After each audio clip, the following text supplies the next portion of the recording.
সবাইকে জানাই good morning. আমি এখন পেপার দিতে এসেছি, পেপারে কাজ করি ভোরবেলায়। আমি তো সবাইকে বলেছি আমি ভোরবেলা পেপারে কাজ করি। পুরো ঘামিয়ে গেছি, এত গরম দিয়েছে, রাত্রেবেলা তো ঘুমাতেই পারিনি। সকালবেলায় উঠে পেপার দিতে এসেছি। তো সবাইকে জানাই গুড মর্নিং, শুভ সকাল। দেখতেই পাচ্ছ 100টা বাড়িতে পেপার দিতে হয় রোজ, এরকম সাইকেল চালিয়ে চালিয়ে খুব কষ্ট হয়। কেন, কদিন আগে আমি জ্বরের থেকে উঠেছি, আর আমার প্রেশার হচ্ছে 90/60, এবি লো। মাঝে মাঝে মাথা ঘুরিয়ে পড়ে যাই, দেখতেই পাচ্ছ।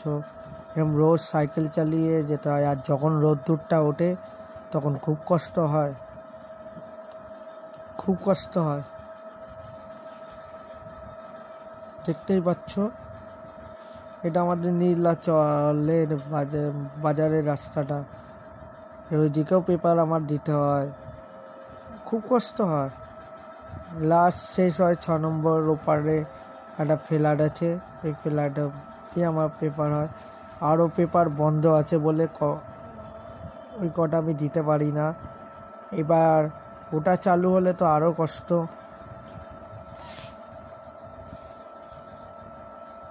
কালকে রাত 12টার সময় ঘরে ঢুকেছিলাম, ঘরে ঢোকার পর তারপরে আজকে ভোরবেলায় পেপার দিতে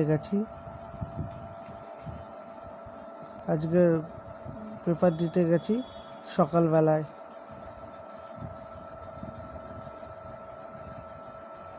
দেখো, রোজ যাই, রোজ ঝড় বৃষ্টি আমাদের কাছে কিছুই না। আমাদের লোককে সেবা দিতেই হবে, যেমন ডক্টররা সেবা দেয় রুগীদের, আর আমরা পেপার দিই হচ্ছে মানুষদের। আমরা না দিলে মানুষ পড়তে পারবে না। আকাশে দেখেছো, নীল আকাশ।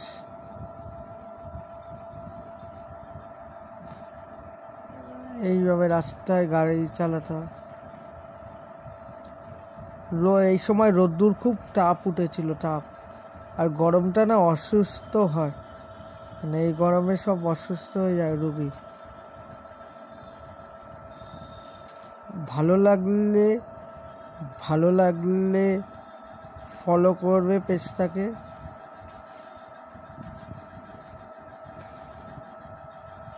তখন রোদ্দুরের তাপ, এত রোদ্রের তাপ না কি বলবো। আমি টুপি পরতে ভুলে গেছিলাম সকালবেলা, আর রোদ্দুরটা এমন বেড়ে গেছে। আকাশটা দেখেছো, পুরো নীল, কোনো বৃষ্টির দেখা নেই।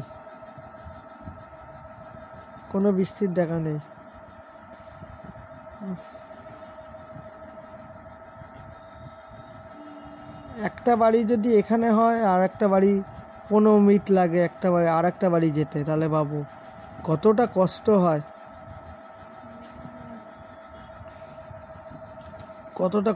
হয়। তোমরা দেখতেই পাচ্ছ। দেখো,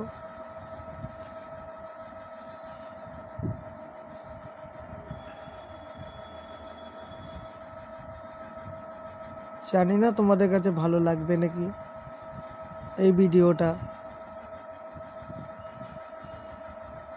আমার ভাঙা মোবাইল নিয়ে ভিডিও করি, কেন আমাদের পয়সা নেই, তো আমরা গরিব বলে আমাদের পয়সা নেই।